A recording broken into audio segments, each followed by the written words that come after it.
Channel सृष्टि vlogs. तो आज हम मम्मी से गीत सुनने वाले हैं, तो आइए स्टार्ट करते हैं।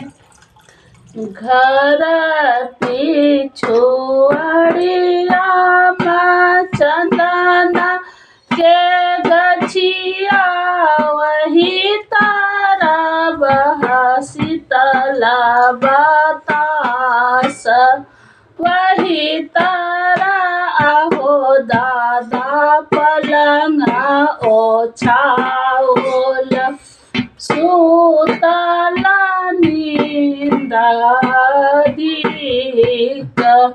खेलली धूपली गेली बेटी से सिया बेटी पड़ी गेल दादा मुख दृष्टि तहाँ बेटी अयरनी तहाँ बेटी बयरनी तहाँ बेटी जिहा के जंजाल नहीं बाबा अयरनी नहीं बाबा बयरनी नहीं बाबा जिहा के जंजाल जेकरा ही घर हो बाबा धिया रे कुमारी से हो कैसा सुता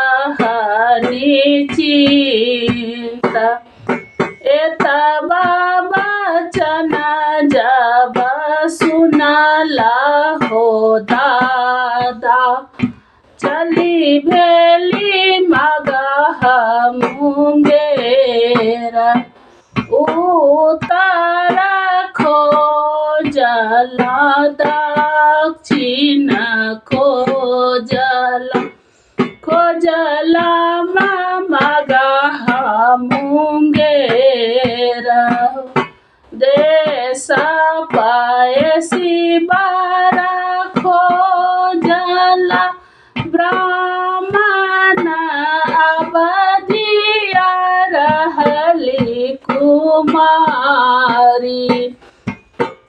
एतहाँ जानी तहाँ धिया होती बैरानी मिसता मरीच गोट चार मरीच के झसा बेटी तोरो जीवलिया छुट्टी जाता जिह के जंजाल घर पिछुआड़िया चंदन के गछिया वही तारा बहला शीतला बतास वही तारा आहो पापा पलंगा ओछाओला सुतला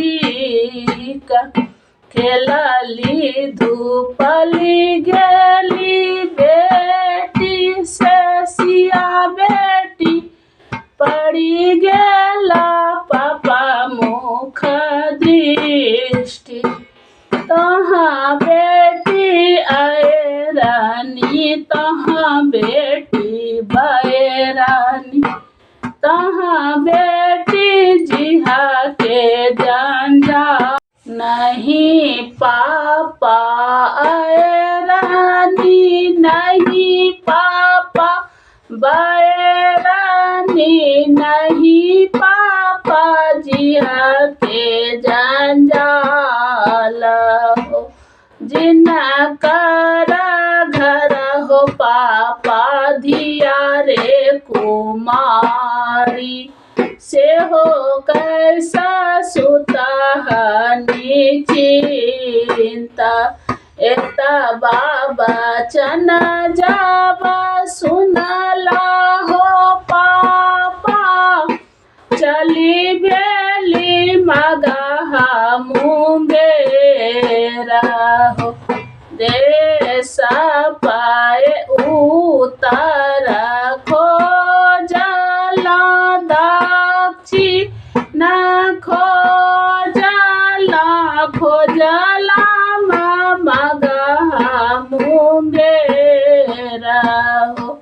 देश पाए शिवारा खो जला ब्राह्मण अवधिया रहली कुमारी। एता हम जानिता दिया होती बैरानी पिसता मरीच गोटा चार। मरीचा के झांस बेटी तोरो जीवलियाता छुटी जैता जिहा के जंजाल हो। आज के लिए इतना ही। नेक्स्ट डे अगला वीडियो। राधे राधे।